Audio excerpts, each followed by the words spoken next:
Hi hello friends, welcome back to our channel. ఈ సీరియల్లో ఏం జరగబోతుందో ముందుగానే తెలుసుకుందాం.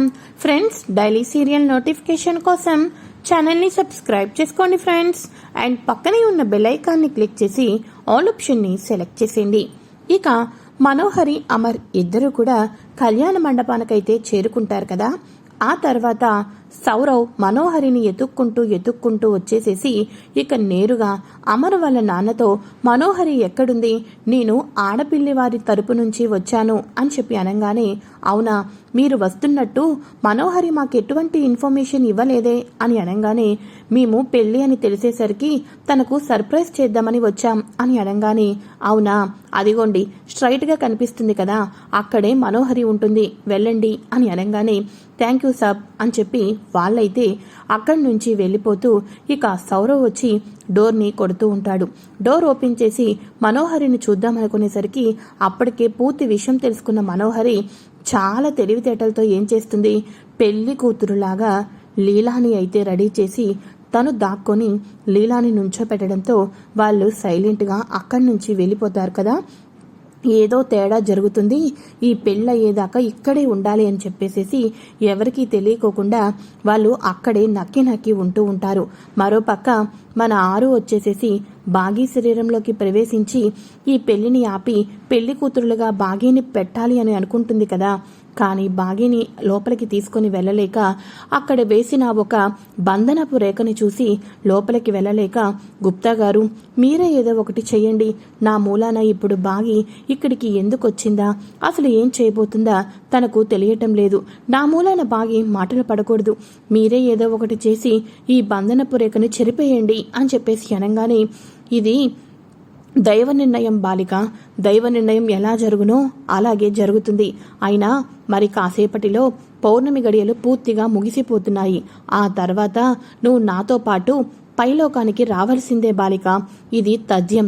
ఇక ఇక్కడితోటి నీకు నీ కుటుంబానికి ఉన్న రుణానుబంధం తొలగిపోతుంది అని చెప్పేసి అనగానే, గుప్తా గారు మీరు చెప్పినట్టే నేను పైలోకానికి వచ్చేస్తాను, కానీ నా భర్త మనోహరిని పెళ్లి చేసుకోకూడదు, ఆ మనోహరి నా వాళ్ళని నా పిల్లల్ని అనాథ చేసి పడేయాలని చెప్పేసి ఎన్నో ప్లాన్లు వేస్తుంది అని అనగానే, కంగారు పడద్దు బాలిక, దైవ నిర్ణయం ఎలాగ ఉందో చూద్దువు కదా అని చెప్పేసి అంటూ ఉంటారు.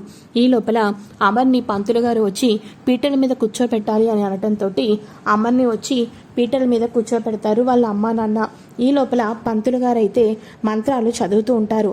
అందులోనూ కూడా మనోహరి పంతులు గారికో ముందే చెప్పేస్తుంది కదా, మీకు డబ్బులు కావాలి అంటే ముహూర్తం కన్నా ఒక మినిమం 15 మినిట్స్ అయినా ముందుగానే పెళ్ళి త్వరగా అయిపోయేటట్టు చేయండి అని చెప్పడంతో వాళ్ళు గబా మంత్రాలు చదివేస్తూ, అమ్మా ఇప్పుడు పెళ్లి కూతుర్ని తీసుకుని రండి అని చెప్పేసి అనగానే, సరే అయితే అని చెప్పేసేసి లీలా మనోహరిని తీసుకుని వస్తూ ఉంటుంది. ఇలా లీలా మనోహరిని తీసుకుని వస్తూ ఉండగా మనోహరికి సౌరవ్ అయితే కనిపించేస్తాడు. ఇదేంటిది, ముందుకు వెళ్తే నుయ్యి వెనక్కి వెళ్తే గొయ్యి అన్నట్టుగా ఏర్పడిపోయింది నా పరిస్థితి, ఎప్పటి నుంచో ఎదురు చూస్తున్న అమర్ని పెళ్లి చేసుకోవాలి అనుకుంటే ఈ సౌరవ్ మావింది ఇక్కడికి వచ్చాడు అని చెప్పేసి మనోహరి టెన్షన్ పడిపోతూ ఉంటుంది. ఇక వెంటనే ఏం చేయాలో అర్థం కాదు. అదేంటమ్మా, పెళ్లికి అడుగులు వేగంగా వెయ్యాలి కానీ మీరేంటమ్మా ఇక్కడ ఇలా ఉండిపోయారు, అవతల పంతులు గారు మిమ్మల్ని పిలుస్తున్నారు, పదండమ్మా వెళ్దాం అని అనగానే, వెళ్దాం కానీ ఒక్క నిమిషం ఆగు అని చెప్పేసేసి సౌరవ్ని చూసిన తర్వాత తన గదిలో ఉన్న ఒక మేలి ముసుగుని అయితే తనకు ధరిస్తుంది. ఇదేంటమ్మా ఇలా ముసుగు వేసుకున్నారు అని అనగానే, నేను చెప్పాను కదే వాళ్ళు నన్ను చూడకూడదు, అందుకని ఇదేనంటే ఇక మా ఇంటి ఆచారం అని నువ్వు అందరికీ చెప్పు సరేనా అని అనగానే, అలాగేనమ్మా పరదని త్వరగా వెళ్దాం అని చెప్పేసేసి ముసుగు వేసిన మనోహరిని తీసుకుని వచ్చి అమర్ పక్కనైతే కూర్చోపెడతారు. ఇదేంటిది, మనోహరికి ఇలా ముసుగు వేసి తీసుకుని వచ్చావు అని చెప్పేసి అనగానే, మనోహరి వాళ్ళ ఇంటి ఆచారం అంటమ్మా, పెళ్లి కూతుర్ని పెళ్లి కొడుకు తాలిబొట్టు కట్టిన తర్వాతే చూడాలంట, లేకపోతే పెళ్లి కూతురు బంధువులైనా ఎవరైనా చూడొచ్చంట అని చెప్పేసి అనగానే, అవునా పాపం మనోహరికి బంధువులు ఎవరుంటారులే అని చెప్పేసి మన నిర్మలమ్మ కూడా అంటూ ఉంటుంది. ఇక పిల్లలందరూ ఏంటో అసలు మిస్ అమ్మ ఇక్కడికి వచ్చినప్పుడు తప్పకుండా పెళ్ళి ఆపుతుందన్న కాన్ఫిడెంట్ అయితే కనిపించింది, తీరా ఇక్కడికి వచ్చిన తర్వాత ఏదో పూర్తిగా కలకన్నట్టు మర్చిపోయినట్టు మాట్లాడుతుంది, నాకేమీ అర్థం కావటం లేదు అని చెప్పేసేసి అంజు పాప అంటూ ఉంటుంది. అవును, ఇదంతా చూస్తుంటుంటే డాడ్కి ఆ మనోహరి ఆంటీకి పెళ్ళైపోతుందేమోనని నాకు చాలా భయంగా ఉంది అని చెప్పేసి పిల్లలు మాట్లాడుకుంటూ ఉంటారు. ఇక వెంటనే పిల్లలు అనుకుంటూ ఉంటారు, చూద్దాం ఈ పెళ్లి గనక అయిపోయింది అనుకోండి, ఆ మనోహరి ఆంటీ మనల్ని టార్గెట్ చేసి డాడీ దగ్గర బ్యాట్ చేసి మనల్ని హాస్టల్లో జాయిన్ చేయటం కన్నా మనమే హాస్టల్కి వెళ్ళిపోతామని రాతోడికి చెప్పాం కదా, అందుకోసం రాతోడు తప్పకుండా మనల్ని హాస్టల్లో జాయిన్ చేసేస్తాం, కాబట్టి మనం బాధపడద్దు సరేనా అని పిల్లల్లో పిల్లలే ధైర్యం చెప్పుకుంటూ ఉంటారు. అయితే ఇక ఇదిలా ఉండగా ఇక బాగీకి మన ఆరు అయితే కనిపిస్తుంది. అక్క అక్క నువ్వేంటి, ఓ అమర్ సార్ పెళ్ళికి పిలిచారా నిన్ను, నీకే బెస్ట్ అక్క, పక్కింటి అమ్మాయివైనా పెళ్ళికి పిలిచారు, నేనేంటో ఇక్కడికి ఎందుకు వచ్చానో ఏం చేస్తున్నానో నాకే అర్థం కావటం లేదు అని చెప్పేసేసి మన అమ్మ బాగి అటువైపు ఆ బంధనపు రేఖను దాటి వెళ్ళిపోయి మన ఆరుతో మాట్లాడుతూ ఉంటుంది. ఇక వెంటనే ఆరుతో మాట్లాడుతూ ఉంటుంటే ఆరుకి నిజం చెప్పేయాలనిపిస్తుంది. నేను మళ్ళీ మళ్ళీ కనిపించను, పౌర్ణమి గడియలు ముగిసిపోతూ ఉంటాయి కదా, మరి ఇప్పుడు ఏం చేద్దాం, నేను బాగీకి అన్ని నిజాలు చెప్పేసేసి ఇక నా చెల్లెలకు నా యొక్క పిల్లల బాధ్యతలను అప్పచెప్పేసితే నేను క్షేమంగా పైలోకానికి వెళ్ళిపోతాను అని చెప్పేసి అనుకుంటూ ఉంటే, అట్లా చేసినచో మున్ముందు నీ కుటుంబానికి ఎన్నో ప్రమాదాలు వచ్చును బాలిక అని చెప్పేసి గుప్తా గారైతే చెప్తూ ఉంటారు కదా. ఇక మన ఏంటక్క ఏం మాట్లాడటం లేదు అని అనగానే, నాకు అదే అర్థం కావటం లేదు, నీకు తెలిసిందే కదా మనం ఫస్ట్ నుంచి అనుకుంటూనే ఉన్నాం కదా ఆ మనోహరిని పెళ్లి చేసుకోకూడదు అని అనగానే, అవునక్క కానీ ఇప్పుడు ఏం చేయాలో నాకు అర్థం కావటం లేదు అని వీళ్ళిద్దరూ మాట్లాడుకుంటూ ఉంటారు. ఇక మనోహరి పంతుల్ని సైగ చేస్తూ ఉంటుంది. ఎంతసేపు త్వరగా తాళి కట్టించు అని చెప్పేసి పంతులకి సైగ చేయటంతో పంతులు గారు ఇక మాంగళ్యధారణకి మంత్రాలు చదువుతూ ఉంటారు. ఇలా మాంగళ్యధారణకి మంత్రాలు చదువుతూ ఉండగా అమర్ తాడిబొట్టు పట్టుకుంటాడు. అమర్ తాడిబొట్టు పట్టుకోగానే ఇక అదే సమయంలో సౌరవ్ ఉంటాడు కదా, ఆ సౌరవ్కి కూల్ డ్రింక్స్ వాటర్స్ అన్నీ ఇస్తున్న లీలా అయితే కనిపించేస్తుంది. ఈ అమ్మాయి ఇందాక పెళ్లి కూతురులాగా కనిపించింది, ఇప్పుడేమో పని మనిషిలాగా ఇక్కడ ఉన్న వాళ్ళందరికీ కూల్ డ్రింకులు ఇస్తుంది. అంటే నన్ను ఆ మనోహరి ఇంకా ఇంకా మోసం చేయాలనుకుంటుందా?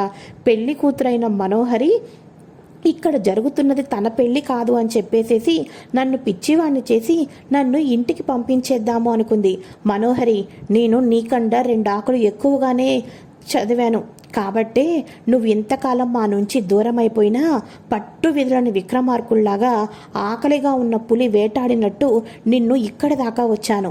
ఇక్కడ దాకా వచ్చిన తర్వాత నేనెందుకు ఆపుతాను అని చెప్పేసి అనుకుంటూ ఉంటారు. ఇక వెంటనే పీటల మీద ఉన్నది మనోహరి అని తెలుసుకుంటారు కదా.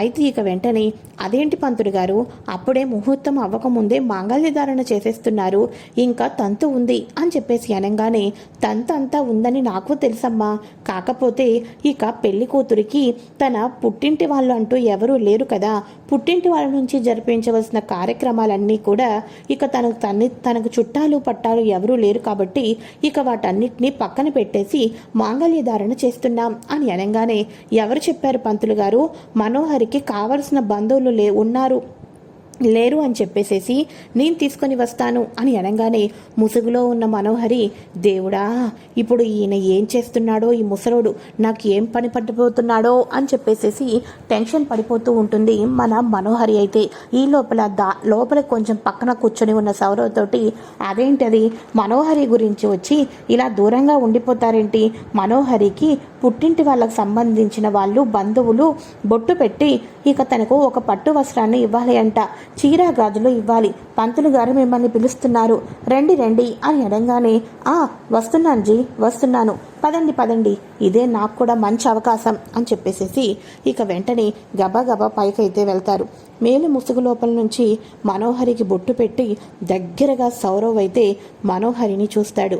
మనోహరి ముసుగులో నుంచి తన దగ్గరకు వచ్చింది ఎవరా అని చూసేసరికి సౌరవ్, ఇంకేముంది, దగ్గరగా అలా సౌరవ్ని చూసిన మనోహరికి ముచ్చమటలు పట్టించేస్తారు.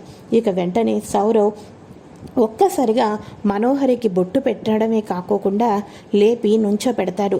అదేంటండి, బొట్టు పెట్టమంటే ఏకంగా పెళ్లి కూతుర్ని అలా పీటల ముందు నుంచే లేవకొట్టారు అని అనగానే ఒక్కసారిగా సౌరవ్ వచ్చి మనోహరి చెంప పగల కొడతారు. అందరూ కూడా, ఏంటి ఏం చేస్తున్నావు నువ్వు అని చెప్పేసి అంటూ ఉంటే, నేను చెప్పేది వినండి, ఇంకా ఎంతమంది జీవితాన్ని నాశనం చేద్దాం అనుకుంటున్నావు? ముందు నా కొడుకుని పెళ్లి చేసుకున్నావు, నా కొడుకుని నాకు కాకోకుండా నా నుంచి దూరంగా తీసుకొని వెళ్ళిపోయావు. నా కొడుకు ఏ ముహూర్తానైతే నీ మెడలో 3 ముళ్ళు వేశాడో అప్పటి నుంచి నా కుటుంబానికి పూర్తిగా చీకటి పట్టింది. ఈ రోజు నీకు పెళ్లి చేసుకున్న కానించి ఈ రోజు దాకా మేము కష్టాలు అనుభవిస్తున్నాము అంటే దానికి కారణం నువ్వే. మా కుటుంబాన్ని నాశనం చేయడమే కాకుండా బంగారం లాంటి ఆ సారు కుటుంబాన్ని కూడా నాశనం చేయాలి అని కంకణం కట్టుకొని నువ్వు ఇక్కడికి వచ్చావా అని అనగానే చుట్టుపక్కన ఉన్న వాళ్ళందరూ అమరు, ఇక అమర్ వాళ్ళ అమ్మా నాన్న అందరూ కూడా ఏంటి మనోహరికి ఇంతకు ముందే పెళ్ళయిందా, ఏం మాట్లాడుతున్నారు మీరు అని చెప్పేసి అనగానే అమర్ వీణ ఎందుకో నా మీద కక్ష కట్టినట్టున్నారు, నాకు ఎవరో నచ్చని వాళ్ళు ఇతన్ని పంపించినట్టు ఉన్నారు, ఇతనికి నాకు ఏ సంబంధం లేదు అమర్ అని చెప్పేసి పంతులు గారు మీరు మంత్రాలు చదవండి, అమర్ పెళ్లి చేసుకుందాం రా అమర్, కూర్చో అమర్ అని చెప్పేసి మనోహరి టెన్షన్ పడిపోతూ ఉంటుంది. ఇక వెంటనే అవునా నీకు పెళ్ళి అవ్వలేదా, నువ్వు నా కొడుకుని పెళ్లి చేసుకోలేదా, అయితే ఈ ఫోటోల సంగతి ఏంటి అని చెప్పేసి సాక్ష్యాధారాలన్నీ చూపించడంతో ఏంటి నువ్వు మోసం చేయటానికి నా కుటుంబం తప్ప నీకు ఇంకెవరు దొరకలేదమ్మా మనోహరి, ఎవరు లేని దానివి అనుకొని నిన్ను ఎంత ప్రేమగా చూసుకున్నామో, నువ్వు నా కోడలివి ఫ్రెండ్ అని నిన్ను కూడా ఎంతో మమకారంగా చూసుకున్నాను, నువ్వు మా మీద ప్రేమ చూపిస్తున్నావేమో అనుకున్నాను, కానీ నువ్వు ఒక ప్లాన్ ప్రకారంగానే మా ఇంటికి వచ్చావు. పెళ్ళైన తర్వాత కూడా ఇక భార్య చనిపోయి 4 పిల్లలున్న ఒక వ్యక్తిని పెళ్లి చేసుకోవాలని ముందుకొచ్చావంటే నువ్వు ఏ రకంగా ఇంటికొచ్చావో ఇప్పుడు నేను అర్థం చేసుకోగలుగుతున్నాను అని చెప్పేసి నిర్మలమ్మ అంటూ ఉంటుంది. ఇక మీ ఎవ్వరికి అభ్యంతరం లేకపోతే నా కోడలు నేను ఇక్కడి నుంచి తీసుకుపోతా అని చెప్పేసి ఇక వెంటనే మనోహరిని గట్టిగా పట్టుకొని ఏ పదండ్రా తీసుకుపదండ్రా అని తీసుకొని వెళ్ళిపోతూ ఉంటారు. అమర్ అమర్ నన్ను కాపాడు అమర్, నన్ను కాపాడు అని చెప్పేసి అంటూ ఉంటే ఇక మనోహరిని మాత్రం ఎవరూ పట్టించుకోకపోతే మనోహరిని అక్కడి నుంచి అందరూ తీసుకొని వెళ్ళిపోతూ ఉంటారు.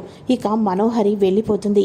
ఆ తర్వాత చుట్టుపక్కన ఉన్న పెళ్ళికి వచ్చిన బంధువులందరూ కూడా అదేంటి బాబు నువ్వు చాలా తెలివైన వాడివి, మీ కుటుంబం ఒక నిర్ణయం తీసుకోవాలి అంటే దాని వెనక అది మంచిదా చెడ్డా అని చాలాసార్లు ఆలోచిస్తారు, అయినా బిడ్డలకి అమ్మ తర్వాత అమ్మలా చూసుకునే అమ్మాయిని మీరు పెళ్లి చేసుకోవాలి కానీ బిడ్డల్ని పక్కన పడేసేసి కేవలం తను దేని గురించో టార్గెట్ చేసి వెనకాతలు ఉన్న ఆస్తులు అంతస్తులను గురించి ఆలోచించే అమ్మాయిని మీరు పెళ్లి చేసుకోవడం ఏంటి, బిడ్డకు తల్లిగా ఎవరు చూసుకుంటారు అన్నది మీ మనసుకే తెలియాలి, అటువంటి అమ్మాయి ఉంటేనే పెళ్లి చేసుకోండి లేకపోతే లేదు అని చెప్పేసి ఇలా అంటున్నామని ఏమీ అనుకోవద్దు అని చెప్పేసి అంటూ ఉంటారు. అయితే ఇక ఇది ఇలా ఉండగా పిల్లలందరూ వచ్చేసేసి మిస్సమ్మ నువ్వు ఒకసారి ఇలా రా మిస్సమ్మ అని చెప్పేసి లోపలికైతే తీసుకుని వెళ్తారు. మమ్మల్ని అమ్మ తర్వాత అమ్మలా చూసుకొని మమ్మల్ని కంటికి రెప్పలా కాచుకునేది మా అమ్మ తర్వాత ఈ మిస్సమ్మ మా పక్కన ఉంటే చాలు మాకంతా సంతోషమే, ఆ మనోహరి ఆంటీతో మాకు పెళ్ళి ఫస్ట్ నుంచి ఇష్టం లేదు డాడ్, మాకు కేవలం పక్కన మిస్సమ్మ ఉంటే చాలు అని అనగానే ఇక అప్పుడు మన నిర్మలమ్మ అంటుంది మిస్సమ్మ ఎంతకాలం ఉంటుంది, పెళ్లి చేసుకొని తను అత్తవారింటికి వెళ్ళిపోతుంది కదా అని అనగానే చుట్టుపక్కల ఉన్న బంధువులందరూ అలాంటప్పుడు ఈ మిస్సమ్మనే మీ అబ్బాయికి ఇచ్చి పెళ్లి చేయొచ్చు కదా, పిల్లలు తల్లిగా అంత ఆరాట పడుతున్నారు కదా అని చెప్పేసి అంటూ ఉండగా పౌర్ణమి గడియలు దగ్గరకు వచ్చేస్తూ ఉంటాయి. మనోహరి వెళ్ళిపోతుంది, పిల్లలేమో భాగ్యని తీసుకొని లోపలికి వెళ్ళటంతో ఈ బంధన రేఖ ముందంతా కూడా పూర్తిగా తొలగిపోతుంది. బంధన రేఖ పూర్తిగా తొలగిపోవటంతో ఇక వెంటనే 6 కంట కనబడటంతో 6 ఆ సన్న గదిలో నుంచి ఆ సన్న దీనిలో నుంచి ఇక లోపలికైతే వెళ్ళిపోతుంది. ఏమిదైంది ఈ బాలిక ఇప్పటిదాకా ఇచ్చటనే ఉంది కదా అని చెప్పేసి గుప్తా గారు వెతుక్కుంటూ ఉంటారు. ఇక వెంటనే బాలిక లోపలికి వెళ్ళిపోయినదా అని బంధన రేఖ సగం చెరిగిపోవటం చూసి ఇక గుప్తా గారు కూడా లోపలికైతే వెళ్ళిపోతారు. ఇక వెంటనే అప్పుడు 6 ఆత్మ బాగీలోకి ప్రవేశిస్తుంది. బాగీలోకి ప్రవేశించిన తర్వాత బాగీని పెళ్లి చేసుకుంటే పిల్లల బంగారు భవిష్యత్తు ఎలా ఉంటుంది అని, మనోహరి ఎలాంటిది, మనోహరి యొక్క నిజస్వరూపం ఏంటి అన్నది, అసలు సరస్వతి మేడం యాక్సిడెంట్ గురించి ఇలా ఏమేవైతే ఉన్నాయో అవన్నీ కూడా చెప్పుకొని వస్తూ ఉంటుంది. ఇక మనోహరి మన 6 అయితే బాగీని పెళ్లి చేసుకోవటం కరెక్టు అని, ఆ పెళ్లి బాగీకి కూడా ఇష్టమే అన్నట్టుగా, ఎందుకంటే మాట్లాడేది చేసేది బాగి అని అనుకుంటారు కానీ ఆరు అని అనుకోరు కదా. ఇక వెంటనే పంతులు గారు, అయ్యా ఇది కరెక్ట్ ముహూర్తం సమయం, మనోహరి గారు తొందరపడ్డారు, కానీ ఇప్పుడు గనక ఈ ముహూర్తంలో గనక పెళ్లి చేసుకుంటే ఆ జంట జీవితాంతం ఆనందంతో కలిసిమెలిసి ఉంటారు. ఈ సమయంలో పెళ్లి చేసుకున్న వాళ్ళకి కుటుంబం అంతా ఆనందంగానే ఉంటుంది, కాబట్టి ముహూర్తం దాటిపోతుంది, ఇక నిర్ణయం మీదే అని అనగానే అదే సమయంలో అక్కడికి రామ్మూర్తి, మంగళ కూడా వస్తారు. మిస్ అమ్మ ఎప్పుడో బాగి వెళ్ళింది, అసలు ఏం జరుగుతుందా అని చెప్పేసేసి అప్పుడు అక్కడికి రాతోడు, మంగళ, మన రామ్మూర్తి గారు రావటంతో ఒప్పుకో అమ్మ బాగి అని చెప్పేసి అనగానే ఒప్పుకో అమ్మ బాగీనా అని చెప్పేసి అందరూ ఆశ్చర్యపోతారు. ఇక అప్పుడు అందరికీ కూడా బాగీనే మిస్ అమ్మ అని, ఇక ఆ రేడియో జాకీలో మాట్లాడింది బాగీనే అని నిర్మలమ్మకు తన భర్తకి కూడా అర్థమైపోతుంది.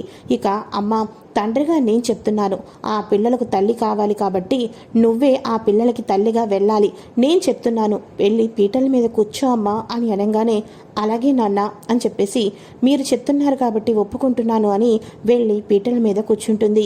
అమర్ కరెక్ట్ ముహూర్త సమయానికి మన బాగి మెడలో 3 ముళ్ళు వేస్తారు.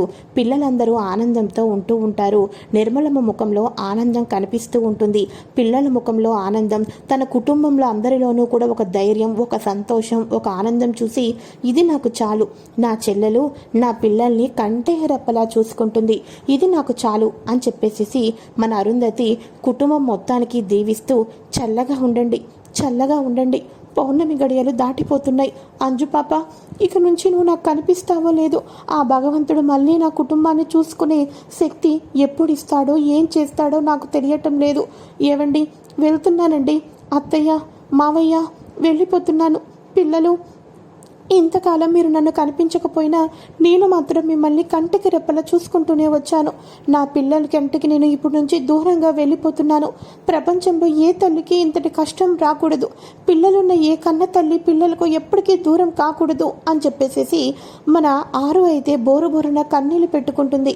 పిల్లలను దగ్గరకు తీసుకొని ముద్దు పెట్టుకుంటుంది. కానీ పిల్లలకు ఏమాత్రం కనిపించదు. అందులోనూ మిస్సమ్మ పెళ్ళైపోతుందని పిల్లలు సంతోషంగా ఉంటారు. ఇక వెంటనే పౌర్ణమి గడియలు ముగిసిపోవటంతో ధూమ్ తక బయలుదేరదామా అమ్మా అని చెప్పేసేసి ఇక వెంటనే బయటకు తీసుకుని వచ్చిన తర్వాత గుప్తా గారు ధూమ్ తక అని ఈసారి నిజంగానే మన ఆరుని పైలోకాలకు తీసుకుని వెళ్ళిపోతారు. ఆ తర్వాత పెళ్ళైపోయి ఇంటికి వచ్చి కుడికాలు లోపల పెట్టిన తర్వాత ఒకరికొకరు పేర్లు చెప్పుకొని లోపలికి వచ్చి అరుంధతి ఆశీర్వాదాలు తీసుకున్నప్పుడు మన బాగీకి అరుంధతి అంటే తినేనా అని చూసి షాక్ అయిపోతుంది. మరి ఆ తర్వాత కథలో ఎటువంటి మరుపులు రాబోతున్నాయి? ఇక మనోహరి వాళ్ళ దగ్గర ఉంటుందా, వాళ్ళ దగ్గర నుంచి తప్పించుకొని మళ్ళీ రాబోతుందా? రానున్న ఎపిసోడ్లో ఎటువంటి మరుపులు రాబోతున్నాయో కూడా ముందుగా తెలుసుకోవటం కోసం ఫ్రెండ్స్ తప్పకుండా ఛానల్ని సబ్స్క్రైబ్ చేసుకొని పక్కనే ఉన్న బెల్ ఐకాన్ని క్లిక్ చేసి ఆల్ ఆప్షన్ని సెలెక్ట్ చేసేయండి. థ్యాంక్స్.